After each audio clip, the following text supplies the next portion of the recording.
I can't believe this isn't even a thing in the fighting community or just general knowledge. Stupid. But how is there not such a thing as a puncher's paradox? Let me explain. When it comes to striking, I love it. As an MMA fighter, it's my primary martial art, is striking Muay Thai.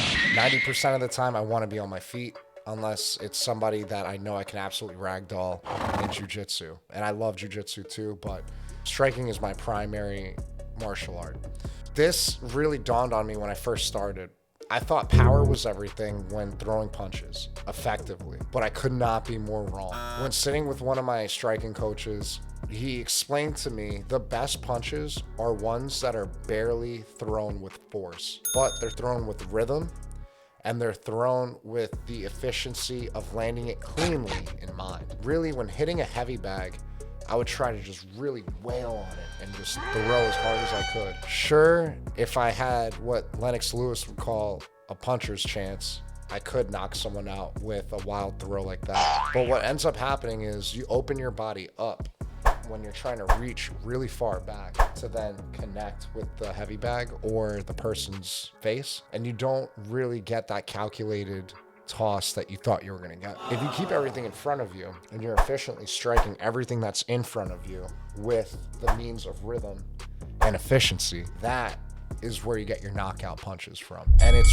really wild. If you guys just take a look at any MMA fighter, whenever they are gearing up to go for the knockout punch, they set the table, is what it's called, setting the table, with a barrage of different punches within a combination, and it's usually the fourth or the fifth punch, or if they stop like a 1-2-3 combo, they will finish it up with another 3 or 2 in a combo and then get the knockout with the subsequent series of lighter punches. It's amazing to see, and usually that's just attributed to the paradox that I'm talking about, which is if you try to go for hard punches, you're gonna gas out. And in fighting, I didn't realize this either, endurance is more important than anything outside of technique. Your endurance and your gas tank, for a regular person on the street, they can probably last, I would say, 30 seconds. And that's if they're someone who's conditioned, quote unquote, within the gym. Like say they lift every day, if they do some form of cardio, they'll probably go maybe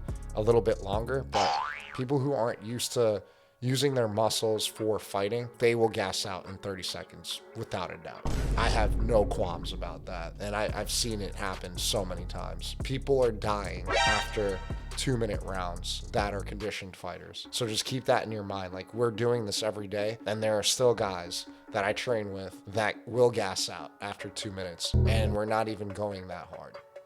Pace is up there, but like in terms of like an actual fight, the intensity that it brings when you're doing that, or like a smoker, a regular person will last like 30 seconds. If you think about that, like if you're throwing wildly and you're not landing, within 30 seconds you're gassed. You're in a world of hurt if you're up against a real fighter, right? And so real fighters are taught to stay calm, not to chase, to just hit what's in front of them, not wind up. Those are where your knockout punches come from. It's really miraculous stuff. I've had my fair share of clips of dropping people. Each time that it's happened, it's always when it's least expected.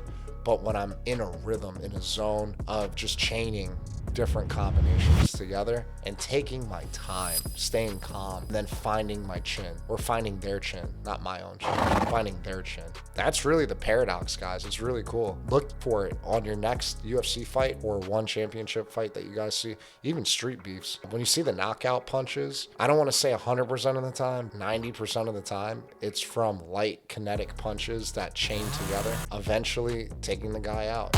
1, 2, 3 with that left hook, throwing in like a 6 for an uppercut. That's a perfect chain to just knock somebody out cleanly, and you don't even have to throw it hard. Thanks, guys. Hit the like button and subscribe and comment if you have anything to add to the conversation. I love hearing from the community, and we'll be back soon with some more videos. Thanks. Talk to y'all soon.